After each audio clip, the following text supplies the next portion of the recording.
Bonjour à tous, belle année 2016 et bienvenue à Las Vegas où, surprise, il pleut pour inaugurer ce CES édition 2016. Alors le CES, c'est le plus grand salon international dédié aux nouvelles technologies. Il y a plusieurs milliers d'exposants qui se donnent rendez-vous ici à Las Vegas. Et on dit traditionnellement que cet événement, il donne un peu la direction, les grandes tendances qui vont marquer l'année en matière de high-tech. C'est pour ça que c'est un événement incontournable pour nous et on espère aussi pour vous. Et c'est pour ça qu'on se mobilise cette semaine pour vous le faire vivre sur Clubic, voilà, pendant 5 ou 6 jours très animés. Mais avant de commencer, on avait envie de sortir un peu notre boule de cristal, quand même un petit peu renseignée, et de discuter un peu avec vous de ce qu'on pensait être les tendances à venir, là justement. Qu'est-ce qu'on doit s'attendre cette semaine à trouver au CES, Audrey? Donc c'est à moi que tu poses la question? C'est à toi. Alors j'espère juste que le temps pluvieux ici n'est pas symbolique de ce qu'on va trouver sur le salon. J'espère qu'on aura quelques surprises quand même. Moi je pense que les tendances, ça va être les mêmes à peu près que l'année dernière, elles vont s'affiner. Je vais commencer par parler de la 4K notamment. 4K c'est une thématique qu'on voit sur le salon depuis plusieurs années. Donc on a vu des prototypes, on a vu les premiers modèles, on a vu et cette année je pense qu'on va voir beaucoup de téléviseurs 4K entrée de gamme, ça va commencer clairement. Et surtout peut-être les premiers lecteurs de Blu-ray Ultra HD. Puisqu'il y a quelques jours, un petit peu avant le CES, on a les différents éditeurs du marché qui ont annoncé leur line-up pour 2016. Donc maintenant, ça y est, c'est concret. Donc maintenant qu'on a les disques qui sont annoncés, il va falloir les lecteurs. Et jusque-là, les lecteurs, on les voyait discrètement sous vitrine, sous la forme de prototypes. On pouvait limite pas les filmer. Et là, ce sera peut-être la bonne. Voilà, et là, ça va assurément être la bonne, notamment chez Sony. Sony qui donne sa conférence donc mardi. C'est un des derniers à le faire, mais clairement, ils vont dégainer, c'est sûr et certain, puisque ils ont toujours été précurseurs sur ce marché. Donc voilà, je pense que cette année, au CES, on va peut-être même avoir des prix pour les lecteurs. C'est-à-dire qu'on avait déjà les télé 4K, mais il manquait du contenu, à part quelques rares offres de streaming. Maintenant, on va enfin avoir les films, et on devrait avoir aussi cette année la démocratisation des technos type HDR et gamut de couleurs étendues avec le Rec 2020 sur les modèles haut de gamme. Donc un travail sur la qualité de l'image. Toi, de ton côté, Polo, qu'est-ce que tu attends ou qu'est-ce que tu espères de ce CES? Alors moi, de mon côté, ce que j'attends, c'est un petit peu original en fait. Il y a deux choses et qui concernent toutes deux la domotique. Alors tout d'abord, un portier de chez Fibaro. Alors qu'est-ce que c'est qu'un portier domotique?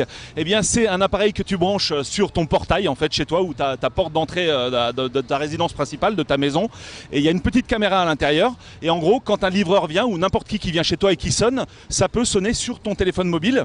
Ouais. Et là, libre à toi d'enclencher une visioconférence, quoi, par exemple. Et si tu as vraiment câblé le truc comme il faut, même d'ouvrir la porte directement à distance pour dire, voilà, déposez-moi le colis sous le porche parce qu'il pleut, etc., etc. D'accord. Donc on avait les webcams qui permettaient de faire ça, type Netatmo et tout. Toi, voilà. Ce que tu espères, c'est la box, c'est la plateforme qui va permettre de centraliser tout ça et de rendre la maison vraiment intelligente. Alors voilà, là je parlais juste du portier. Donc ça, c'est un accessoire pour une box qui existe déjà de Fibaro.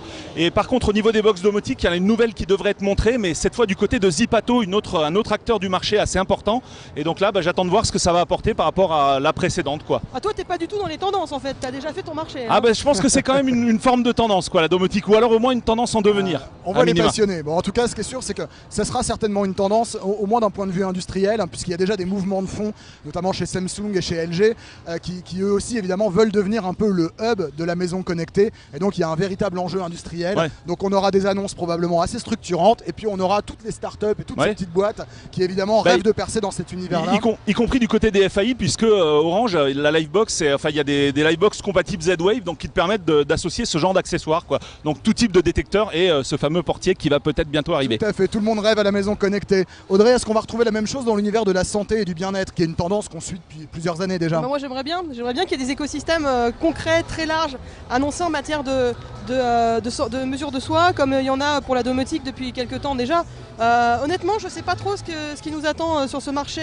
C'est sûr et certain qu'on va trouver des nouveaux objets connectés pour la mesure de soi cette année. C'est sûr, parce que il y en a chaque année. Après, de là à dire que ça va être des écosystèmes ouverts, ça, j'en sais rien. Par contre, ce qui est sûr, c'est qu'on va voir émerger peut-être plus concrètement cette année certains objets de mesure de soi, mais au sens un peu plus large, comme par exemple les vêtements connectés. Il y a des startups, notamment des startups françaises, qui sont présentes cette semaine sur le CES et qui vont montrer des vêtements connectés. Alors il y en a tous les ans depuis quelques années, mais là normalement en 2016 il devrait concrètement arriver sur le marché Donc voilà, on espère des prix, on espère voilà, des choses qui sortent un peu plus de l'ordinaire. Là, je signe pour le bonnet connecté là tout de suite maintenant.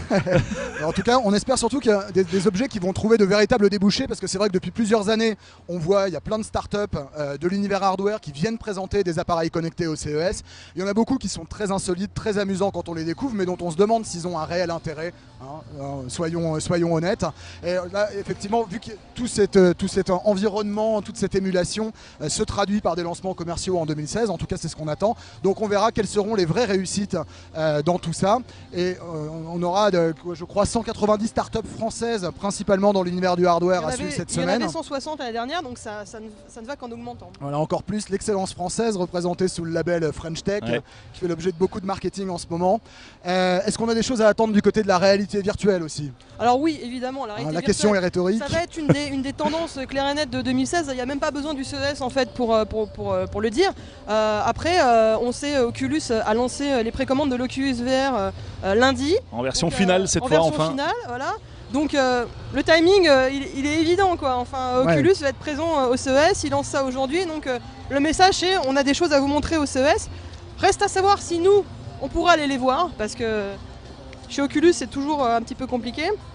Mais au-delà d'Oculus, il y a HTC notamment avec le Vive, qui a annoncé en fin d'année 2015 avoir fait une découverte majeure sur son produit, motivant l'entreprise à reculer la sortie du HTC Vive. Wow. Est-ce qu'ils vont montrer des choses au CES? Sans doute, en tout cas il y aura des annonces, c'est clair et net. Après on peut également s'attendre à voir sur des plus petits stands des applications réalité virtuelle.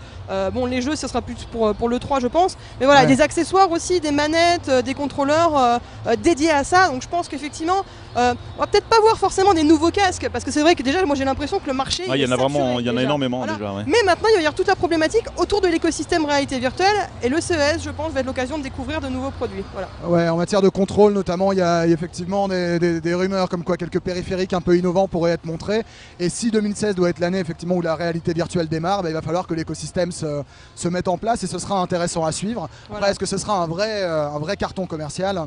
Là, c'est l'année qui nous le dira. Et puis dans les autres tendances à suivre, il y aura évidemment la voiture. Cette année, il y a une dizaine des grands constructeurs qui viennent au CES, donc ils occupent quasiment un hall à eux entier maintenant. Et il y a évidemment des tas d'annonces à attendre du côté de la voiture autonome, la fameuse, celle qui un jour conduira toute seule, la sécurité, le divertissement à bord. Il y a déjà beaucoup de promesses chez Mercedes, chez Audi, chez BMW, General Motors. Ça implique maintenant les sociétés de VTC et autres. Tout cet environnement réfléchit à la voiture de demain. Mais il y a aussi des gens qui prennent le problème un peu par l'autre bout de la lorgnette, avec des solutions qui peut-être n'impliqueront pas forcément de se racheter une berline à 30 ou 50 000 euros. Bah faut espérer, oui. En fait le truc c'est que c'est toujours bien et beau pour les amateurs de voitures de voir des concept cars, des voitures futuristes, des prototypes et tout ça, c'est génial forcément. Mais quand tu veux ça sur ta Clio, voilà, c'est ça, quand tu as une voiture normale de papa, comment tu fais quand tu as une voiture, quand tu veux connecter ta voiture? Et ça je pense que ça va être une des tendances très fortes de cette année au CES, c'est comment connecter sa voiture en fait sans dépenser des dizaines de milliers d'euros. Donc là on va avoir des entreprises clairement qui vont montrer des produits allant dans ce sens, et on a peut-être des surprises à attendre aussi du côté de constructeurs français d'accessoires. Voilà. Bien. J'en dis pas plus, mais je pense que la voiture, clairement, ça va être un des sujets phares, jeu de mots, évidemment, pour le CES. Super, pour le sujet pour lequel Romain nous rejoint ce soir, histoire de couvrir ça au mieux. Voilà, bon, il y aurait encore sans doute beaucoup d'autres choses à dire. Tu voulais un dernier petit mot, Polo, pour la conclusion? Non, mais là, tu sais, la pluie commence à venir, donc on va peut-être conclure. La pluie commence à s'intensifier. C'est bien beau de venir dans le désert pour rencontrer la pluie. On va terminer. Évidemment, il y aura énormément d'annonces dans l'univers du PC, dans l'univers de la mobilité, dans l'univers du sans-fil. Enfin, il y a vraiment déjà des tas de choses, d'ailleurs, que vous pouvez déjà retrouver sur Clubic. On va tâcher, en tout cas, tout au long de la semaine, de vous faire vivre ça au mieux depuis Paris, Lyon et Las Vegas. On vous souhaite une très bonne semaine de CES sur Clubic, et on vous dit à très vite. À ciao. Salut.